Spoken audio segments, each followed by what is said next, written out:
یہ بات ہے مدینہ کی۔ ایک دن مدینہ میں ایک صحابی کا انتقال ہو گیا اور رسول اللہ صلی اللہ علیہ وسلم باقی صحابہ کے ساتھ اس صحابی کا جنازہ لے کر قبرستان کی طرف جا رہے تھے، لیکن اسی دوران ایک آدمی آپ کا چھپ چھپ کر پیچھا کر رہا تھا اور آہستہ آہستہ آپ کے قریب ہونے کی کوشش کر رہا تھا۔ جب جنازہ قبرستان پہنچا تو وہ شخص قریب آیا اور آپ صلی اللہ علیہ وسلم کے پیچھے بیٹھ گیا۔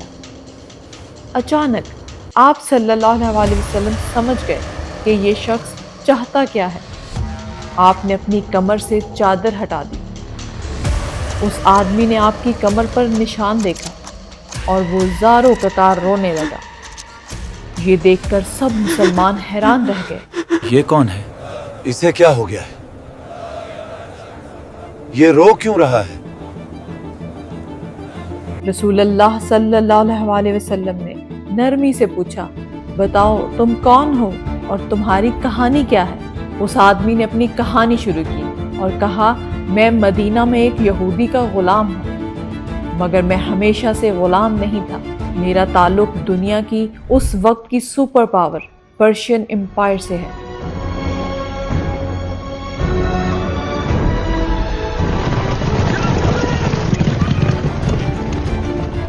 میرا باپ وہاں کا ایک بڑا سردار تھا۔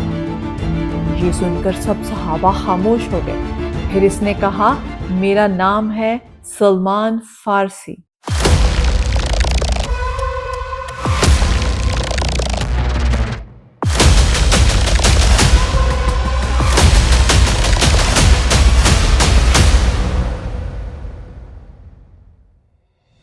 وہ کہنے لگے، میں ایک شہزادہ تھا، آگ کی عبادت کرتا تھا، کیونکہ اس وقت ہمارا ریلیجن زوریسٹرنزم تھا۔ وہاں کے لوگ آگ کو خدا مانتے تھے۔ لم يعد عالم الزرادشتية والنار ليشبع رغبات رزبة۔ حضرت سلمان نے کہا، جب میں جوان ہوا ایک دن اپنے باپ کے حکم سے کسی کام کے لیے گھر سے نکلا۔ راستے میں ایک بلڈنگ دیکھی جہاں سے عجیب آوازیں آ رہی تھیں۔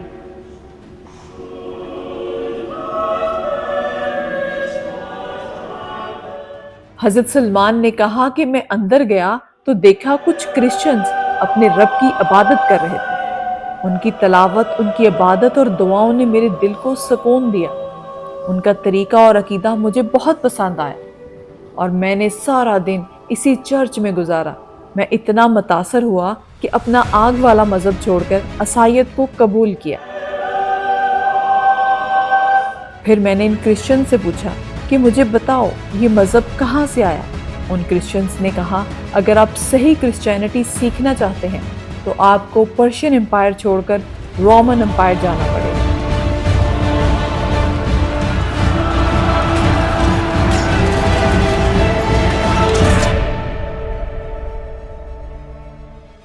انہوں نے کہا کہ جب میں واپس گھر پہنچا، اپنے والد کو بتایا کہ میں عیسائیت کا دین قبول کر چکا ہوں، تو میرے گھر میں ایک طوفان برپا ہو گیا۔ میرے والد نے مجھے مارا اور گھر میں قید کر دیا۔ حضرت سلمان فارسی کے والد نے ان سے کہا، ارے سلمان، یہ تو نے کیا غضب کر دیا ہے؟ تم نے اپنے باپ دادا کا دین، اپنے خدا اور آگ سب سے غداری کی ہے۔ غصے میں آ کر انہوں نے حضرت سلمان کو زنجیروں میں جکڑ دیا اور گھر کے ایک کمرے میں قید کر دیا۔ اب رہو اس کمرے میں بند، تمہیں باہر جانے کی اجازت نہیں۔ حضرت سلمان نے کہا، اب میرا دل بدل چکا تھا۔ میں نے فیصلہ کر لیا تھا کہ اب یہاں نہیں رہوں گا۔ ایک رات کسی طرح ان زنجیروں کو توڑا اور گھر سے فرار ہو گیا۔ پرشین امپائر کو ہمیشہ کے لیے چھوڑا اور سیدھا رومن امپائر آ پہنچا، جہاں میں ایک بڑے کرسچن اسکالر کا اسٹوڈنٹ بنا۔ مگر کچھ عرصے بعد احساس ہوا کہ یہ شخص دین نہیں، دولت کے پیچھے ہے۔ وہ لوگوں سے ڈونیشن لیتا اور اپنے خزانے بھرتا۔ پھر ایک دن وہ اسکالر مر گیا۔ لوگ جمع ہوئے اور اسے بڑے احترام سے دفنانے لگے، لیکن میں نے سب کے سامنے اس کے خزانے کھول دیے اور کہا، یہ ہے تمہارے نیک عالم کا اصل چہرہ۔ یعنی حضرت سلمان نے اسے لوگوں کے سامنے ایکسپوز کر دیا۔ حضرت سلمان نے کہا کہ لوگوں نے اس اسکالر کو دفنانے کی بجائے ایک کھمبے پر لٹکا دیا اور اس کی باڈی کو پتھروں سے مارنے لگے۔ اس کے بعد ایک نیا عالم آیا اور حضرت سلمان فارسی فرماتے ہیں کہ وہ واقعی ہی ایک نیک اسکالر تھا، لیکن بہت عرصے کے بعد یہ اسکالر ڈیتھ بیڈ پہ تھا۔ تو میں ان کے پاس گیا اور انہیں کہا مجھے ایسے عالم کے بارے میں بتائیں جو آپ کی طرح نیک آدمی ہو۔ جاؤ، عراق میں ایک نیک عالم ہے، اب وہی تمہیں ہدایت دے گا۔ کچھ سال بعد وہ عالم بھی اپنے ڈیتھ بیڈ پر تھا۔ میں نے وہی سوال کیا کہ آپ کے بعد میں کہاں جاؤں؟ انہوں نے مجھے عراق جانے کا حکم دیا۔ یوں میرا سفر ایمان ختم نہیں ہوا، ایک عالم کے بعد دوسرا عالم، ایک شہر کے بعد دوسرا شہر، اور یہ تلاش جاری رہی۔ یوں میں نے پھر ہجرت کی، پھر علم سیکھا، پھر عبادت کی، عراق سے ترکی چلا گیا۔ مگر جب ترکی کے وہ عالم بھی اپنے آخری وقت میں پہنچے تو میں نے پھر وہی سوال کیا۔ اس بار عالم نے افسوس سے کہا، میرے بعد اب اس دین کے سچے عالم اس دنیا میں باقی نہیں رہے۔ کیونکہ حضرت سلمان کے یہ ٹیچر نیسٹورین کرسچن تھے، جو اس زمانے کے باقی کرسچن سے بالکل ڈیفرنٹ تھے، کیونکہ دنیا کے باقی سارے کرسچن عیسیٰ علیہ السلام کو اپنا خدا مانتے تھے، لیکن یہ کرسچن انہیں صرف ایک انسان سمجھتے تھے۔ باقی سارے کرسچن حضرت مریم کو مدر آف گاڈ کہتے تھے، جبکہ نیسٹورینز انہیں صرف مدر آف جیزس سمجھتے تھے۔ بالکل مسلمانوں کے بلیف کے ساتھ ملتا جلتا ہے۔ اب کہانی پر واپس آتے ہیں۔ حضرت سلمان نے کہا کہ میرے ٹیچر نے میری طرف دیکھا اور کہا، سلمان، میری بات غور سے سنو، باقی سب کو چھوڑو، اب وقت آ گیا ہے، دنیا میں ایک نیا نبی آنے والا ہے۔ وہ نبی دین ابراہیم پر ہوں گے اور عرب کی سرزمین پر ظاہر ہوں گے۔ وہ ایک ایسی بستی کی طرف ہجرت کریں گے جہاں بہت سارے کھجور کے درخت ہوں گے اور 2 آتش فشاں پہاڑوں کے درمیان ہوگی۔ وہ کبھی کسی سے خیرات نہیں لیں گے، لیکن اگر کوئی انہیں تحفہ دے تو قبول کریں گے، اور ان کی پوشت پر نبوت کا ایک نشان ہوگا۔ حضرت سلمان فارسی کہتے ہیں، یہ سن کر میری آنکھوں میں آنسو آ گئے اور میں نے کہا میں اپنی پوری زندگی اس نبی کی تلاش میں گزاروں گا۔ اس کے بعد وہ بزرگ فوت ہو گئے اور میں نے پھر اپنا سارا سامان باندھ لیا اور عرب کی طرف نکل پڑا، اپنے ایمان کی تکمیل کے سفر پر۔ کچھ دن بعد میں نے ایک کاروان دیکھا۔ میں نے ان سے کہا تم لوگ کہاں جا رہے ہو؟ وہ بولے ہم عرب کی سرزمین پر جا رہے ہیں۔ میں نے ان سے کہا مجھے عرب لے چلو، بدلے میں میں تمہیں اپنی بکریاں اور گائے دے دوں گا۔ قافلے والوں نے کہا چلو اسے لے چلتے ہیں، اسے غلاموں کے بازار میں بیچ کر مال کمائیں گے۔ ہاں، بات تو صحیح کی تم نے۔ ہاں، چلو ہمارے ساتھ چلو۔ اور یوں میں دنیا کے آخری نبی کی تلاش میں نکل پڑا، اس بات سے لا علم کہ یہ قافلہ میرے ساتھ دھوکہ کرے گا۔ جیسے ہی قافلہ عرب کی سرزمین پر پہنچا، ان دھوکے بازوں نے مجھے پکڑ لیا اور غلاموں کے بازار میں بیچ دیا۔ حضرت سلمان فارسی نے کہا مجھے خریدنے والا ایک یہودی شخص تھا، وہ مجھے اپنے ساتھ اپنے گھر لے آیا اور یوں میرے سارے خواب، سارے پلان ٹوٹ گئے۔ جلدی سے کام ختم کرو، میں نے تمہیں آرام کرنے کے لیے نہیں خریدا۔ لیکن وقت گزرنے کے ساتھ ساتھ جب میں اس نئے شہر میں گھوم رہا تھا تو میں یہ دیکھ کر حیران رہ گیا کہ یہاں تو بے شمار کھجور کے درخت ہیں اور یہ شہر 2 بڑے والکینک پہاڑوں کے درمیان واقع ہے، اور اس شہر کا نام تھا مدینہ۔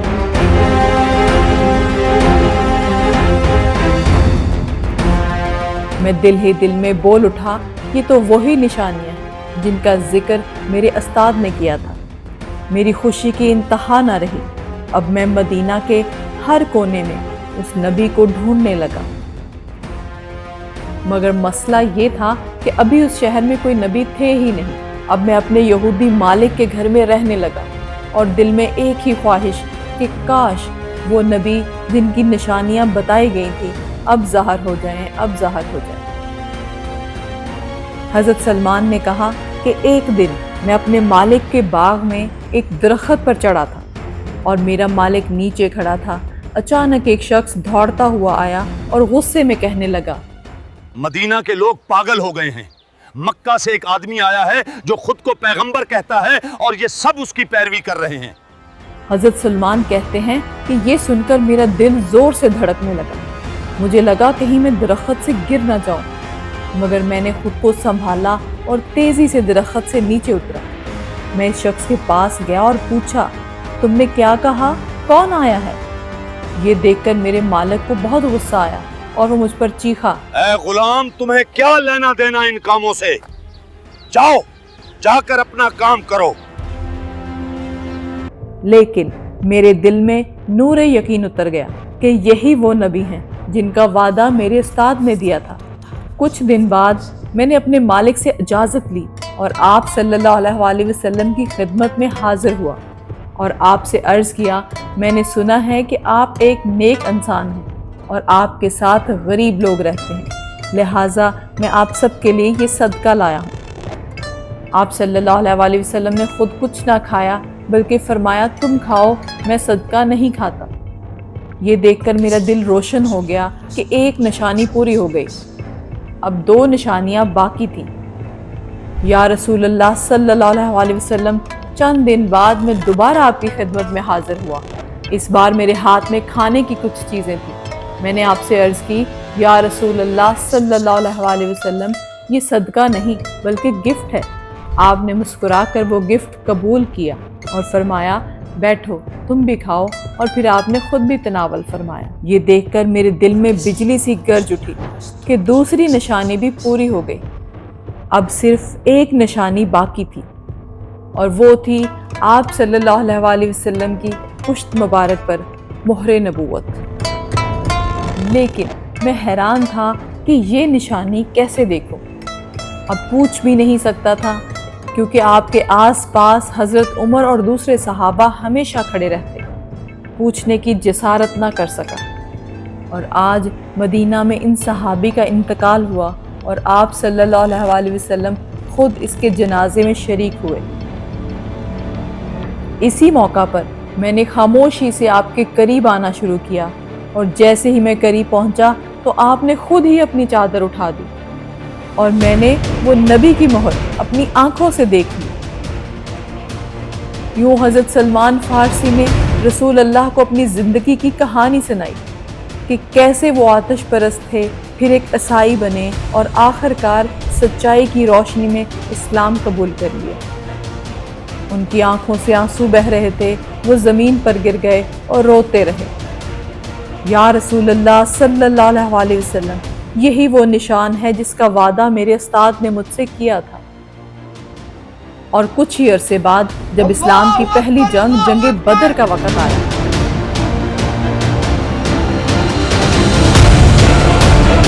اس وقت حضرت سلمان فارسی مدینہ میں اسی یہودی کے غلام تھے۔ دل تو چاہ رہا تھا کہ رسول اللہ کے ساتھ جہاد پر جائیں، مگر مالک نے اجازت نہ دی۔ یہی حال جنگ احد کے وقت بھی رہا۔ حضرت سلمان بے چین تھے مگر قید اور مجبور تھے۔ آخر کار بدر اور احد کے بعد ایک دن رسول اللہ نے انہیں بلایا اور فرمایا، سلمان، اپنے مالک کے پاس جاؤ اور اپنی آزادی کی قیمت معلوم کرو۔ حضرت سلمان جب اپنے مالک کے پاس گئے تو مالک خوب ہنسا اور بولا، تمہاری قیمت 40 اوقیہ سونا اور 300 کھجور کے درخت ہیں۔ اس نے یہ سب طنز میں کہا تھا کہ یہ ناممکن شرط تھی، لیکن جب رسول اللہ کو یہ بات معلوم ہوئی تو آپ نے تمام صحابہ کو جمع کیا اور فرمایا، اپنے بھائی سلمان کی مدد کرو۔ سب نے بڑھ چڑھ کر حصہ لیا، کوئی درخت لایا، کوئی بیج، کوئی مزدوری، یہاں تک کہ 300 درخت مکمل ہو گئے، اور سب سے زیادہ درخت حضرت عثمان نے عطیہ کیے، بلکہ ان درختوں کی زمین بھی حضرت عثمان نے اپنے پیسوں سے خریدی۔ یوں رسول اللہ نے اپنے مبارک ہاتھوں سے پہلا درخت خود لگایا اور فرمایا، جو درخت میں لگاؤں گا وہ کبھی خشک نہیں ہوگا۔ آخر کار سب درخت لگ گئے اور سونا بھی جمع کر کے یہودی کو دے دیا گیا۔ یوں حضرت سلمان فارسی آزاد ہو گئے۔ وہ سلمان جو کبھی پرشین امپائر کے ایک امیر گھر میں پیدا ہوا، پھر غلام بن کر مدینہ آیا، اب اسلامی ریاست مدینہ کا شہری بن چکا تھا۔ لیکن اسی دوران خبر ملی کہ مکہ کا سردار ابو سفیان 10,000 کی فوج لے کر مدینہ پر حملہ کرنے آ رہا ہے۔ جب یہ خبر رسول اللہ تک پہنچی تو آپ نے تمام صحابہ کو جمع کیا اور پوچھا ہم اس بڑی فوج سے مدینہ کو کیسے بچا سکتے ہیں۔ سب نے اپنی اپنی رائے دی مگر کوئی اسٹریٹجی کامیاب نہیں لگ رہی تھی۔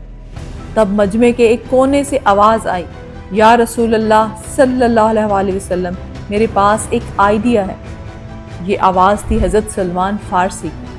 انہوں نے کہا، یا رسول اللہ، جب میں پرشین امپائر میں تھا اور دشمن ہم پر حملہ کرتے تو ہم اپنے شہر کے گرد ایک خندق کھود دیتے تاکہ کوئی فوج چاہے کتنی بھی بڑی ہو وہ اس خندق کو پار نہ کر سکے۔ یہ بریلینٹ آئیڈیا سن کر سب صحابہ حیران رہ گئے۔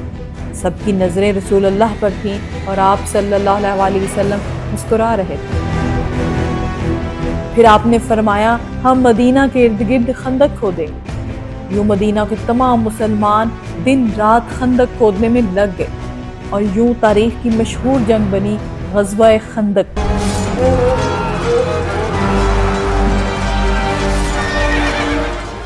اسی دوران مدینہ کے 2 گروپس میں بحث ہوئی۔ انصار کہنے لگے سلمان ہم میں سے ہیں کیونکہ وہ ہجرت سے پہلے مدینہ میں رہتے، جبکہ مہاجرین بولے نہیں وہ ہم میں سے ہیں کیونکہ وہ باہر سے ہجرت کر کے آئے ہیں۔ تب رسول اللہ نے فرمایا، سلمان نہ انصار میں سے ہے نہ مہاجرین میں سے، بلکہ سلمان ہم اہل بیت میں سے ہے۔ یہ الفاظ سن کر حضرت سلمان کی آنکھوں سے آنسو جاری ہو گئے۔ جو کل تک غلام تھا آج رسول اللہ نے اسے اپنا خاندان قرار دے دیا۔ فائنلی غزوہ خندق میں دشمن کی 10,000 فوج خندق عبور نہ کر سکی اور مسلمانوں نے سلمان فارسی کے آئیڈیا سے اسلام کی عظیم فتح حاصل کی۔ ان کی دانائی کی وجہ سے حضرت علی فرمایا کرتے تھے، سلمان ہمارے دور کے حکیم لقمان ہیں۔ بعد میں رسول اللہ صلی اللہ علیہ وسلم نے سلمان سے فرمایا، جب مسلمان کی فوج پرشیا کو فتح کرے تو تم بھی اس لشکر میں شامل ہونا کیونکہ وہ تمہارا وطن ہے۔ اور ایگزیکٹلی کچھ ہی سالوں بعد سلمان فارسی نے اسی سرزمین پر اسلام کا پرچم لہرایا۔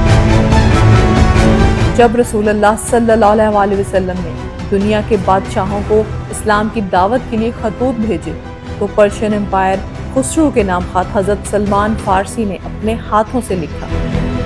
یہ وہی سلمان تھے جنہوں نے سب سے پہلے قرآن پاک کو فارسی زبان میں لکھنا شروع کیا، اور پھر رسول اللہ صلی اللہ علیہ وسلم کی وفات کے بعد اسلام کا سورج دنیا میں پھیلنے لگا۔ حضرت سلمان ہر جنگ، ہر مشورے میں خلفائے راشدین کے ساتھ رہے۔ جب حضرت عمر خلیفہ بنے انہوں نے فیصلہ کیا کہ وقت آ گیا ہے پرشین امپائر پر حملہ کرنے کا۔ انہوں نے فرمایا سلمان کو لشکر کا جنرل بنایا جائے۔ اب وہی سلمان فارسی جو برسوں پہلے پرشیا چھوڑ کر مدینہ آئے تھے اب مدینہ کی فوج کے سپہ سالار بن کر اپنے وطن واپس جا رہے تھے۔ جب بھی مسلمان کسی قلعے کے دروازے پر پہنچتے سب سے پہلے حضرت سلمان آگے بڑھتے اور اپنی زبان میں کہتے اسلام قبول کرو تو تمہیں وہی عزت ملے گی جو مجھے ملی ہے، کیونکہ اسلام میں عزت رنگ، نسل یا ملک سے نہیں بلکہ ایمان سے ہے۔ اور جب کسی نے نہ مانا تو حضرت سلمان نے لشکر کو حکم دیا اور پرشین کیپٹل فتح ہو گیا۔